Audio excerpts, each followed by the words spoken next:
I am Baltaraski Ruslan Nikolaevich, born in 1997 on December 16. At the moment, I am serving in the armed forces of Ukraine in the 80th Air Assault Brigade. 6th Company, 2nd SBT, 2nd Squad. On July 28th, we were relocated to a forest near the village of Peshano. We stayed there for a week, and about 4 days into that week, the commander gathered us. The commander's call sign is Strij. He gathered us to brief us with some information. He reported the following information. We are currently waiting for the main forces to prepare for an attack on Russia, and we are waiting according to the plan. First, one brigade enters from one side and completes its task, then other brigades enter and complete their tasks. We are waiting to see how they do with this task. The commander told us, separately, to shoot men in the legs and throw them into, well, a cellar or basement. If they have weapons, then shoot them. There were no specific instructions regarding prisoners. Most likely, just not to take them prisoner at all. Into that. Ah, yes. When we entered houses, yes, there was definitely looting.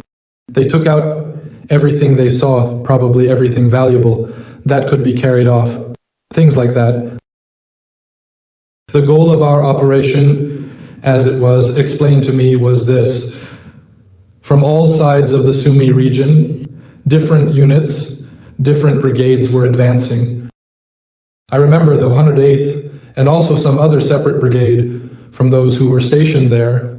We were advancing, and our objective was first to reach Kursk, then from Kursk to reach Belgorod in order to seize as much territory as possible, so that during the peace negotiations that would follow, there would be an opportunity to exchange our territories for yours.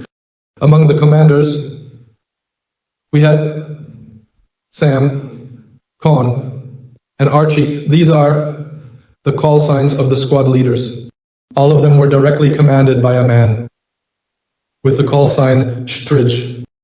He relayed all this information to us and said that this entire operation was essentially Ukraine's last hope.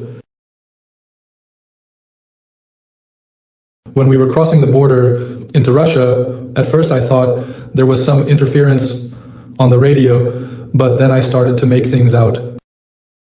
People were speaking in English, Polish, and maybe even French. Well, it was strange. I didn't understand anything. On the radio they kept saying, repeat, repeat, but it was just some gibberish. When we had already taken up positions, we also got on the air with the command, with our people, and I also heard something being said in English or some other language, something about houses, chaos, something like that. And I heard gunfire. Even though we were pretty far away, we could still hear some shouts echoing separately. So, in the end, I can say that it's all nonsense, this whole idea, this whole war. Nobody needs it at all. It's just two Russian peoples killing each other. That's all. This needs to end somehow. And guys, whoever is watching me, put an end to all this. It's better to lay down your arms and just leave.